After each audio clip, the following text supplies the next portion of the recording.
கோலியும் ஆடுறத பார்த்தா பிரமாதமா இருக்கு பாப்பி. அதுவும் இல்லாம 6 ஓவருக்கு 92 அடிச்சு விட்டாங்களே. இந்த பசங்களோட மேட்ச் பசும்பால் டீ இந்த காம்போ சூப்பரா இருக்குப்பா. குடிச்சுக்கிட்டே மேட்ச் பார்க்கும்போது மேட்ச் 10 ஓவர்லயே பினிஷ் ஆயிரும் போய். தம்பி டீல சக்கரை கொஞ்சமா போட்டேன். சரி சக்கரை ஒரு ஸ்பூன் போட்டு வந்துடுறேன். சரி சரி போய் விளையாண்டுட்டே இருங்க.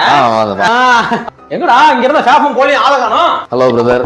பிரதர் வாங்க பிரதர் விளையாடுங்களா. நீங்க போய் விளையாடுங்க. ஏன்பா ஆல்ரெடி நாங்கள அவுட் ஆயிட்டோம். ஏண்டா சக்கரை போட்ட ஒரு நேரத்துல சட்டு அவுட் ஆகி போட்டீங்களா? ஆமா அவுட் ஆயிட்டோம். இன்னைக்கு நீங்க தான் போய் விளையாடுங்க போங்க. ஆட முடியாது. எந்தீங்க நீங்க நான் தான் விளையாட்டு தரணுமா? ஆஹா என்னங்க டீ குடிச்சிட்டே அடிக்கிறீங்க? இது இப்பதான் T20 ஜெயிச்சாச்சு. ஆமா இது என்ன கப்பு? Tea cup. கடைசி வரைக்கும் இந்த கப்பு மட்டும் தான் பிடிச்சிருக்கணும் கையில. இதெல்லாம் பழைய காமெடிடா. பழைய காமெடினால இதான்டா நெசம். 10 ஓவர்ல முடிக்க வேண்டிய மேட்ச்ல நீங்க அவுட் ஆயிட்டு கடைசில என்ன இறக்கி விட்டு ஜெயிக்க வச்சிட்டீங்களா?